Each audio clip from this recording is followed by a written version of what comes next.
Doctor BR Ambedkar Konaseema జిల్లా ముమ్మిడివరం నియోజకవర్గం కాట్రేనికోన మండలంలో అక్రమార్కులకు అదుపు అడ్డు లేకుతూ స్థానిక ఎంపీపీకి దారి లేదు. Shirdi Sai cut pieces shop వెనుక ఉన్న పీడబ్ల్యూడీ పంట కాలువకు కొంతమంది అక్రమార్కులు రేకుల షెడ్ నిర్మించడంపై అధికారులకు ఫిర్యాదు చేసిన ఎంపీపీ కొల్లాటి సత్యవతి సత్యం అక్రమార్కులు నిర్మించిన రేకుల షెడ్లు వెంటనే తొలగించాలని ఎంపీపీ కొల్లాటి సత్యవతి సత్యం డిమాండ్ చేశారు. అందరికీ నమస్కారం. నా పేరు కొల్లాటి సత్యం.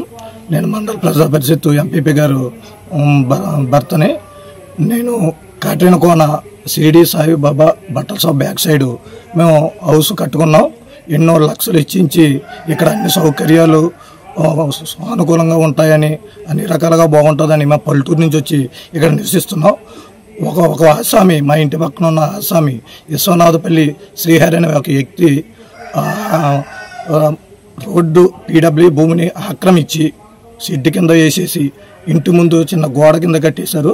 కింద చాలా మంది స్థలాలు కొనుక్కుండి లక్షలు వెచ్చించి స్థలాలు కొనుక్కుని ఉన్నారు. వాళ్ళు రేపొద్దున ఇల్లు కట్టుకోవాలంటే ఒక టాటర్ కూడా వెళ్ళడానికి కూడా చాలా ఇబ్బందికరంగా ఉంది.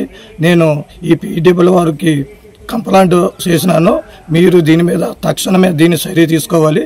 మీరు ఎట్టి పరిస్థితులు చర్య తీసుకోవడం వేళ నేను కలెక్టర్ దృష్టిలో కూడా దీన్ని పెడతానని ఈ సభాముఖంగా విన్నవించుకుంటున్నాను.